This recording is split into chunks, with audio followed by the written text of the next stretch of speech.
ధర్మపత్ని పేరులోనే ఉంది కదా ఆమె ఔన్నత్యం. చేతులెత్తి మొక్కాలనిపిస్తుంది అందరికీ.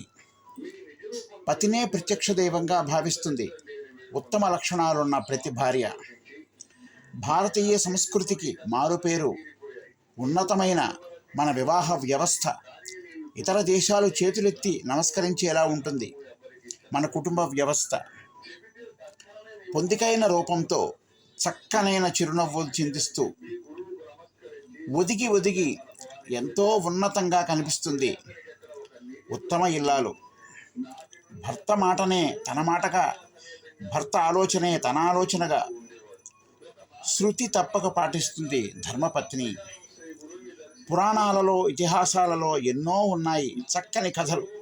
మన భారతీయ సంస్కృతి సంప్రదాయాలతో ఎంతో ఉన్నతమైన విలువలతో చూడగానే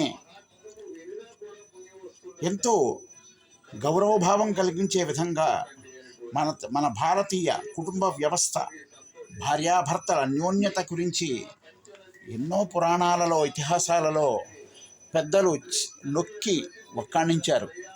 కానీ నేటి కాలంలో కొంచెం అది శృతి తప్పుతోంది.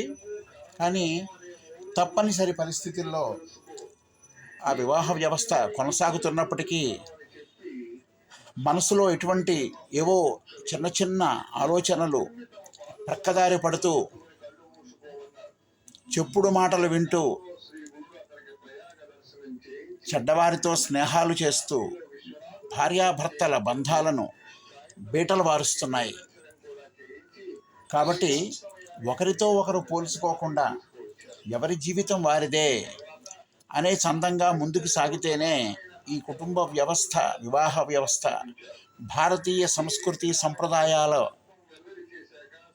కలగలిసినటువంటి గొప్ప వ్యవస్థని మనం కాపాడుకోవాల్సిన బాధ్యత ప్రతి ఒక్కరి మీద ఉన్నది. కాబట్టి ఆధునిక పోకడాలకి పోకుండా మన పెద్దలు ఇచ్చినటువంటి చక్కని సంప్రదాయాలని, సంస్కృతిని మరిచిపోకుండా భార్యాభర్తలు ఒకరినొకరు గౌరవించుకుంటూ, ఒకరి మాటకు ఒకరు విలువిస్తూ, భర్తని ఎదిరించకుండా, భర్తని హింసించకుండా చక్కని ఔన్నత్యంతో సంతోషంగా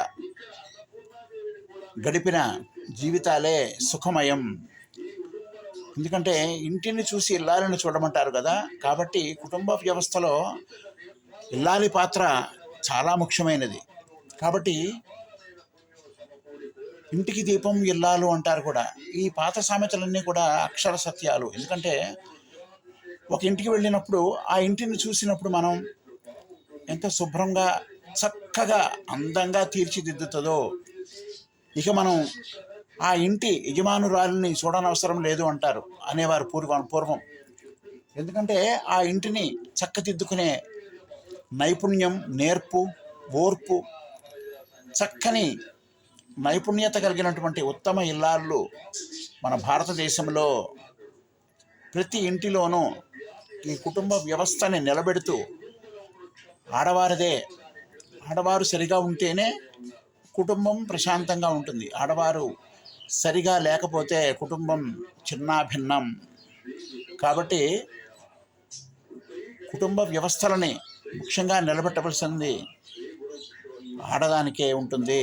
కాబట్టి భార్య ఆవిడకి ఇచ్చినటువంటి గౌరవాన్ని నిలబెట్టుకుంటూ, కుటుంబ గౌరవాన్ని పెంచుతూ, చక్కగా తీర్చిదిద్దుకుని, పిల్లలను తీర్చిదిద్దుకుని గొప్ప స్థానానికి తీసుకెళ్ళి ఉన్నతులుగా తీర్చిదిద్దే బాధ్యత కూడా ఆ ఇల్లాలకే ఇచ్చారు.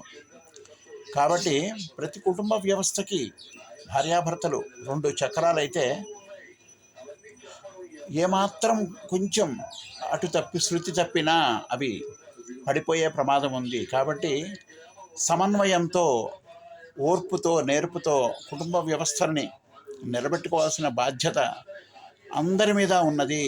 కాబట్టి ప్రతి ఒక్కరూ ఆలోచించి తొందరపడి చెడు నిర్ణయాలు తీసుకోకుండా కుటుంబ వ్యవస్థని నిలుపుకున్న నాడే భారతదేశం గొప్ప దేశంగా ప్రపంచవ్యాప్తంగా కొనియాడబడుతుంది.